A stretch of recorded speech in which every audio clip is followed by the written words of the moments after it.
Queria, inicialmente, ressaltar que o direito, e todos nós que estamos aqui o conhecemos, não se trata de uma matéria exata, né? E exatamente por isso que ele é bonito. Há pontos controvertidos, e essas discussões sobre o direito são questões que, com certeza, interessam a todos nós que estamos aqui. Portanto, com certeza, as posições que eu irei colocar aqui terão pontos divergentes, né? Terão vários colegas profissionais da área, estudantes, que poderão pensar de forma diferente. É importante nós ressaltarmos que nós não somos o dono da verdade e nem queremos ser, em hipótese alguma. Apenas tentar passar para os senhores um rápido estudo que fizemos na matéria e uma experiência de 26 anos judicando na magistratura paulista.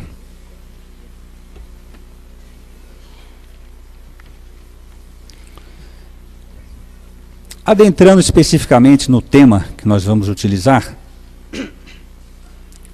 que é o uso de máscaras em manifestações públicas, eu queria chamar a atenção dos senhores para o seguinte: o povo brasileiro buscou e lutou por muitos anos pela democracia, com sacrifício, com luta, né?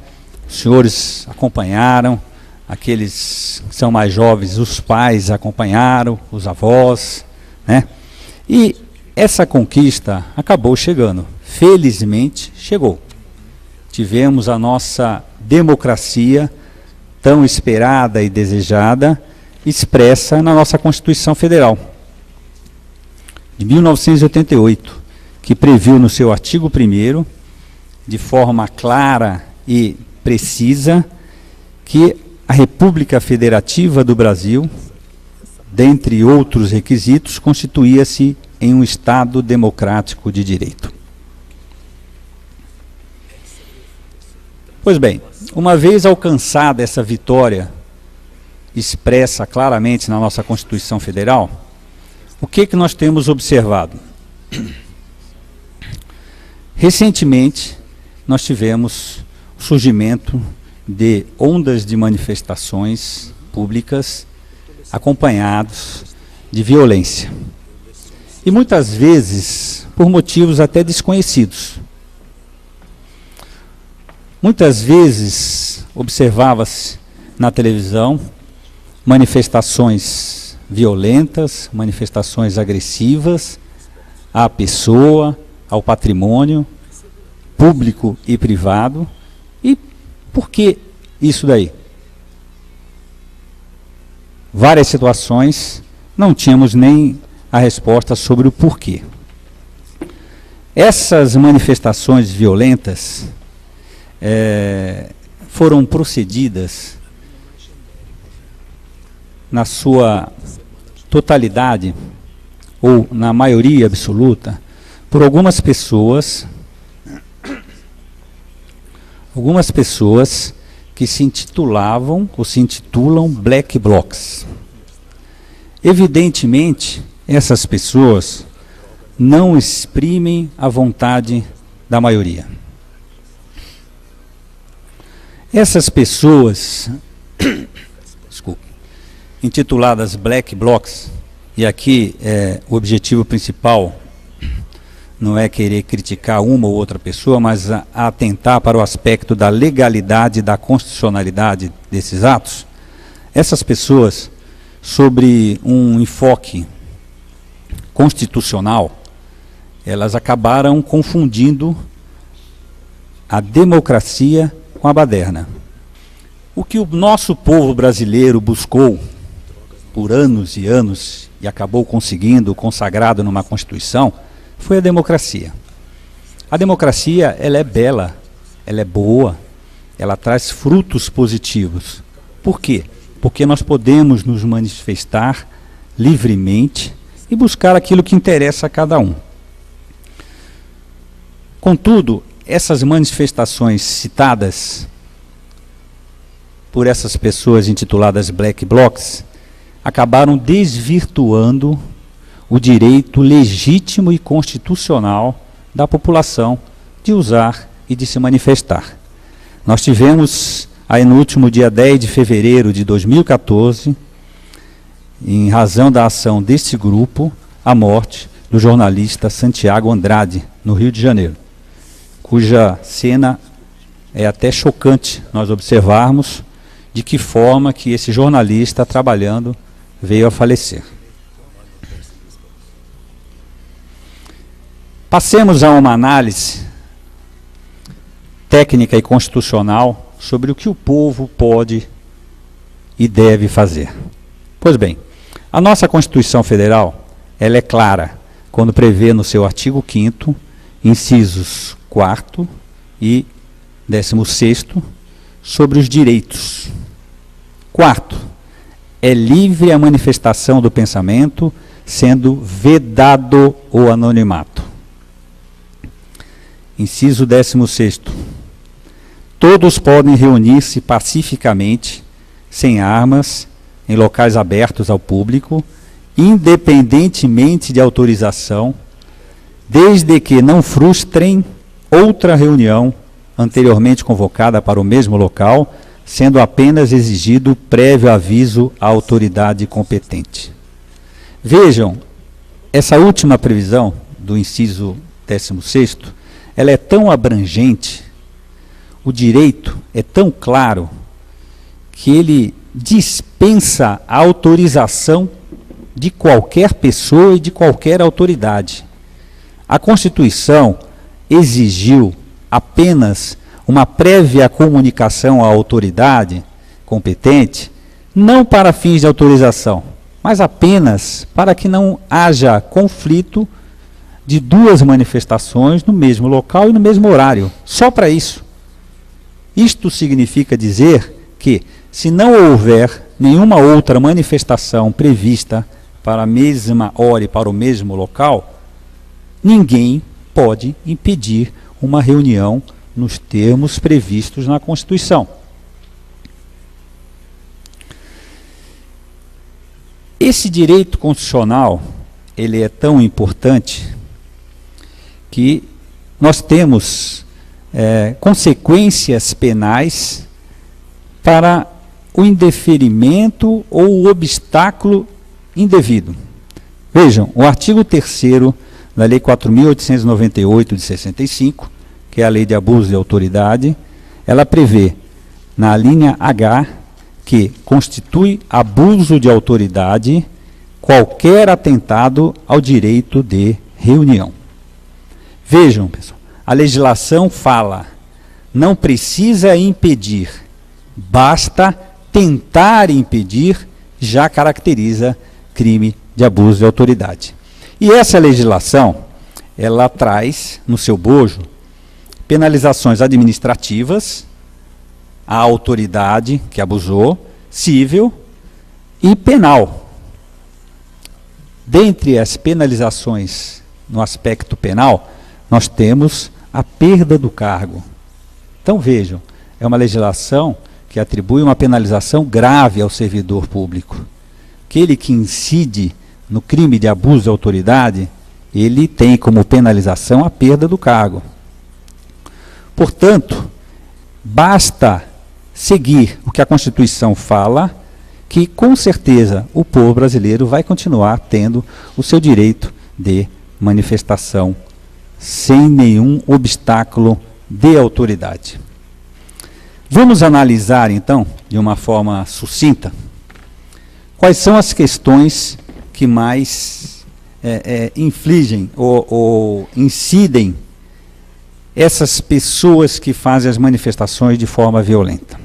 Pois bem, o artigo 5º, inciso 4, ele exige que esta manifestação não seja no anonimato. O artigo 5º, inciso 16, exige que essa manifestação, essa reunião pública, seja de forma pacífica, sem violência. E ainda, o mesmo inciso 16 exige que seja sem armas. Vejam, A manifestação vedada no anonimato. Observem que nós estamos exatamente diante do contrário. Todas essas pessoas, esse grupo que está à frente da manifestação, todos no anonimato. Mais um exemplo, né, de pessoas agindo no anonimato. Pacificamente, ou seja, sem violência. Os senhores devem ter acompanhado na mídia, quando este coronel da Polícia Militar, trabalhando, foi vítima de agressões por vários indivíduos no anonimato. E graças a este soldado, que de forma corajosa e brava, conseguiu retirá-lo do meio, porque com certeza ele seria morto por linchamento. Pacificamente, sem violências, sem armas, diz a Constituição, ela é clara. Sem armas. Pois bem, os black blocs, nós fizermos uma tradução literal, na realidade, trata-se de um agrupamento de pessoas de cor negra, black bloc, ou, como é mais conhecido, pessoas que usam trajes negros, né? Na verdade, essas pessoas utilizam como um caractere principal desse grupo o anonimato, escondendo o rosto com máscaras, com camisetas, panos e etc. Atuam de forma que afrontam todos os direitos constitucionais que nós acabamos de ver. Por quê? Atuam no anonimato, com a utilização das máscaras, como eu falei, atuam com violência à pessoa, vimos o slide, né? Independente disso, os senhores acompanharam na mídia como que é a atuação dessas pessoas, e armadas, porque quando a Constituição fala sem armas, ela não se restringe à arma de fogo. Então, um martelo, como nós vimos, uma bomba caseira que incendeia uma viatura, tudo isso são armas. Se não bastassem essas afrontas a esses textos constitucionais que nós citamos, também é importante nós ressaltarmos que há ofensa também a uma outra previsão constitucional, que é a da preservação da ordem pública, prevista no artigo 144, parágrafos 4º, 5º e 6º da Constituição Federal. Na medida em que o Estado, que tem o dever de preservar a ordem pública através das polícias militar e civil, fica impedido de atuar na medida em que não consegue identificar os autores dos ilícitos praticados. Ou seja, esses ilícitos tornam-se impunes, o que passa a ser um incentivo à sua reiteração. Se não bastassem também essas três afrontas constitucionais, eu sustentaria que a colocação de uma máscara, ela faria parte daquilo que nós denominamos atos preparatórios para a prática de um crime. Vamos relembrar aqui a todos os nossos colegas bacharéis, relembrar os nossos alunos que estão aqui acompanhando e aqueles que não tiveram oportunidade ainda de estudar isso, vamos tentar passar um pouco dessa questão. Nós todos sabemos que existe o caminho do crime, né, que no latim é denominado iter criminis, composto da cogitação, preparação, execução e consumação. E alguns ainda acrescentam aí o exaurimento. Os atos preparatórios, na realidade, eles são o quê? São atividades desenvolvidas para que a pessoa pratique algum crime. Então, eu quero agredir alguém com um pedaço de madeira, eu pego esse pedaço de madeira e deixo aqui sobre a mesa. Quando essa pessoa passa, eu pego a madeira e a agrido. Vejam, em regra, os atos preparatórios não são puníveis. Por quê? Porque, em regra, para o direito penal, passa a ter relevância penal a partir do momento que o agente inicia os atos executórios. Se não consumar, vai responder o crime na forma tentada. Mas, em regra, nos atos executórios. Por que eu estou falando em regra? Porque nós podemos ter situações excepcionais. Por exemplo, o artigo 33 da Lei de Drogas, que trata do tráfico de entorpecente, tem como elementar, né, trazer consigo, vender, importar, exportar, preparar. Então, nesta hipótese, excepcionalmente, o legislador transformou um ato preparatório num ato executório. Então, ele passa a ser punível. Fora essas situações excepcionais, os atos preparatórios não são puníveis. Tá?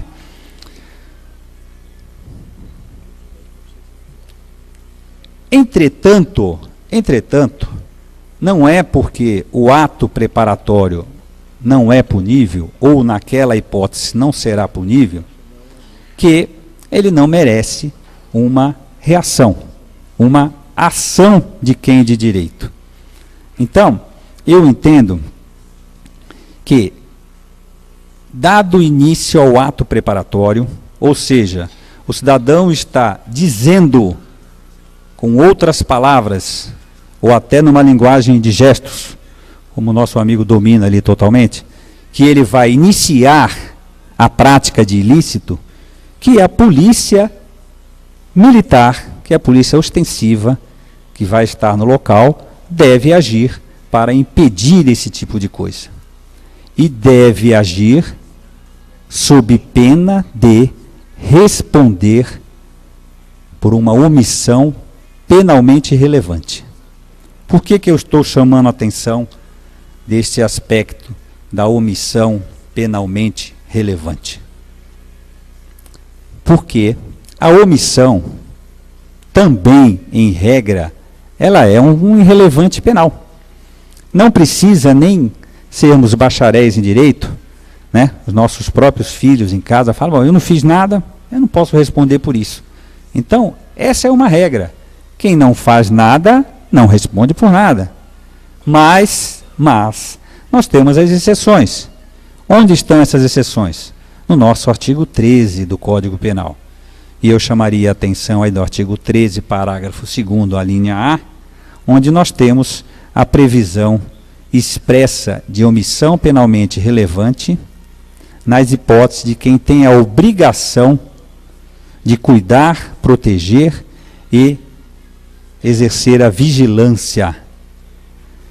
Ou seja, a polícia militar, polícia ostensiva e presente ao local, que tem, por dever de lei, a obrigação de cuidar, de proteger e de exercer a vigilância, pode agir diante do início dos atos preparatórios. Quais seriam, ou melhor, qual será esse início dos atos preparatórios? A colocação da máscara.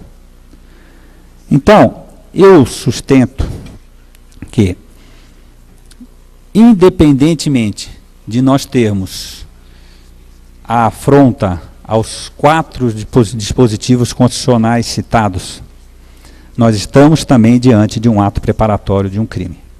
E a polícia militar que estiver presente deve agir e impedir essa conduta do anonimato. Nós podemos concluir que essa postura de colocação de máscara para permanecer no anonimato, na realidade, ela ainda não é um fato típico. Ou seja, não é um tipo penal, não é um crime previsto na lei. Mas é um ato antijurídico. Por que é antijurídico? Porque ele é contrário ao direito. E por que ele é contrário ao direito? Porque ele ofende a nossa Constituição Federal. Nos artigos 5º, que eu já citei aos senhores, inciso 4, inciso 16º, 144, parágrafos 4º, 5º e 6º.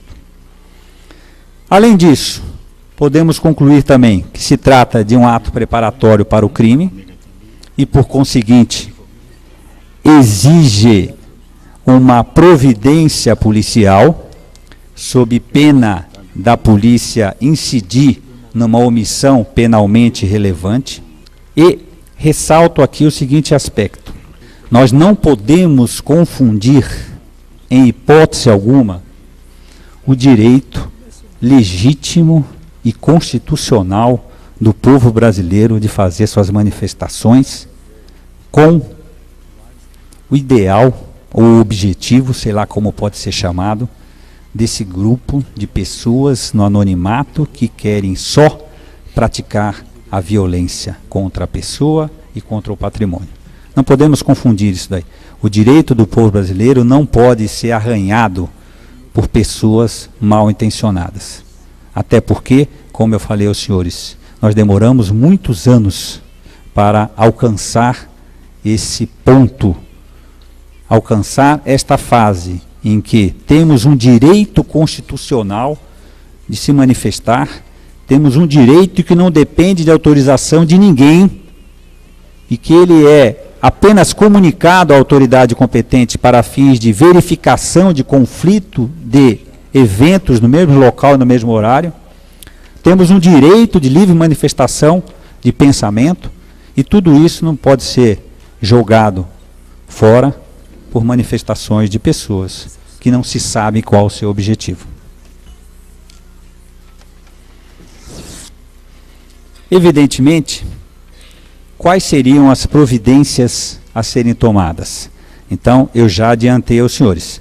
A Polícia Militar, que atua de uma forma ostensiva, já no momento em que essas pessoas colocam suas máscaras, deve ir até lá e retirá-las, apreendê-las. Da mesma forma que os senhores observam a apreensão de rojões, pedaços de madeira, ferros, de pessoas que vão entrar em estádios. Quem frequentou ou frequenta estádio de futebol está acostumado a isso.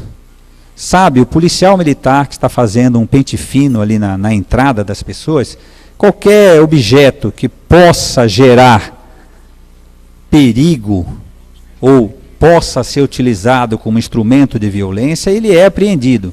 E é desta forma que ele tem que ser apreendido, no meu entender.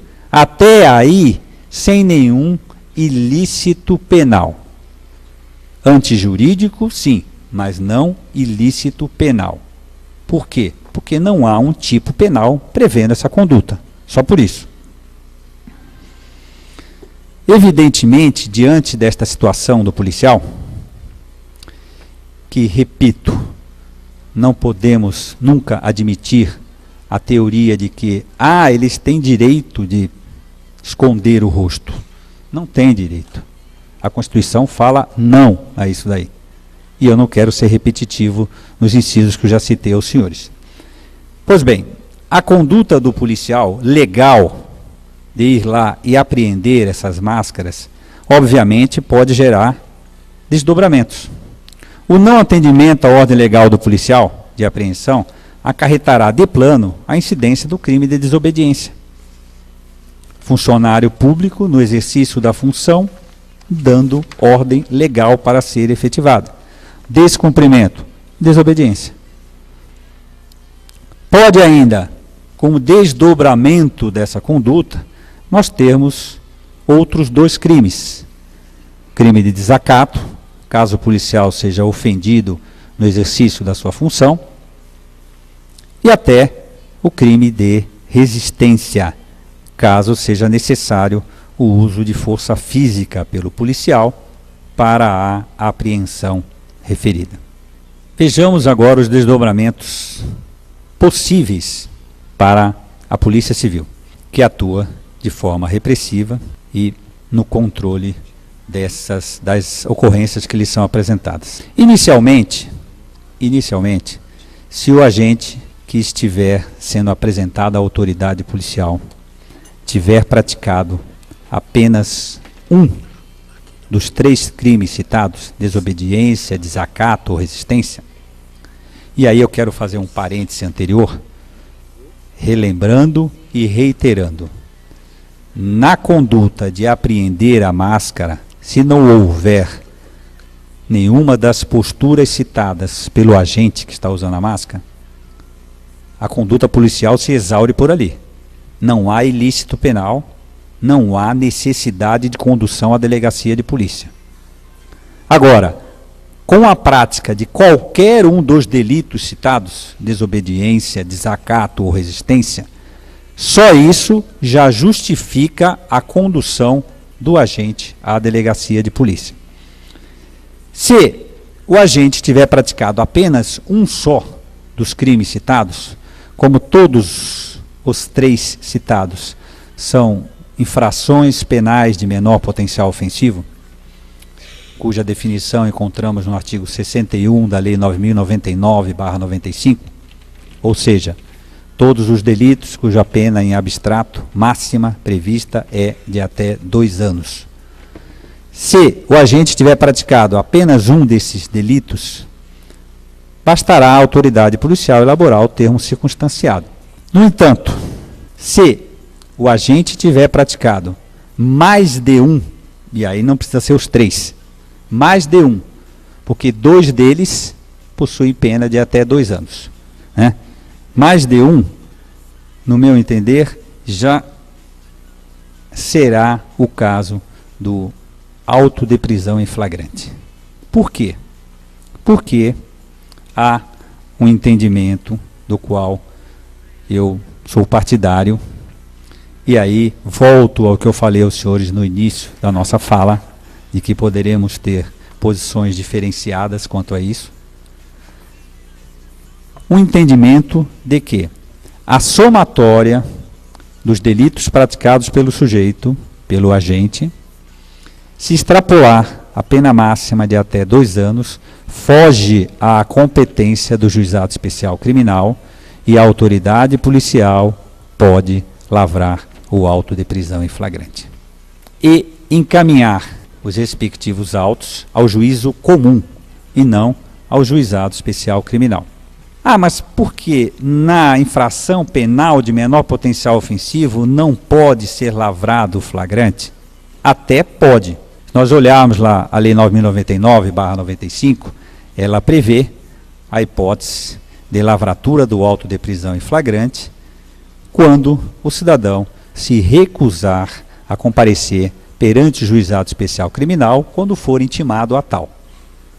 Mas, na maioria das vezes, é comum a pessoa não, na delegacia não criar esse óbito, falar, não, eu compareço.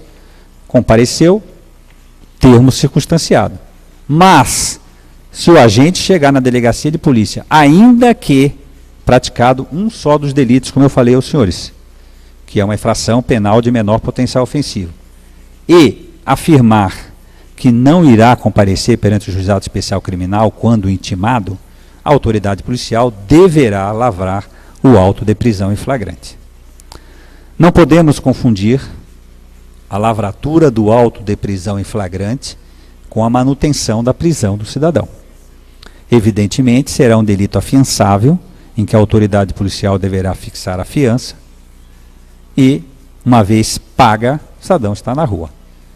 É evidente que, havendo o flagrante, existe a possibilidade da pessoa continuar presa, quando ela não recolher o valor atribuído à fiança.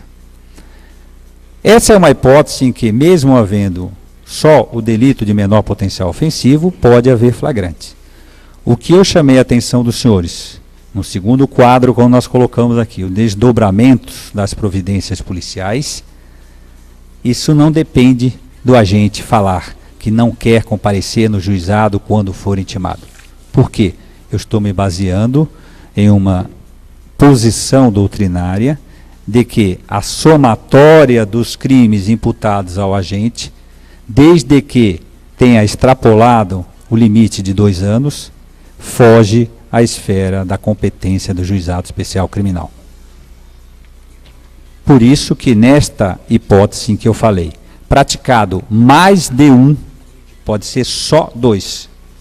Mais de um dos 3 delitos citados, no meu entender, seria o caso de ser elaborado o auto de prisão em flagrante e encaminhados os respectivos autos ao juízo comum e não ao juizado especial criminal.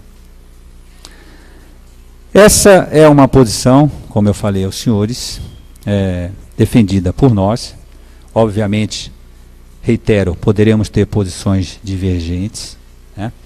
Mas é a maneira, no meu entender, de nós tentarmos legalmente coibir algumas dessas manifestações violentas.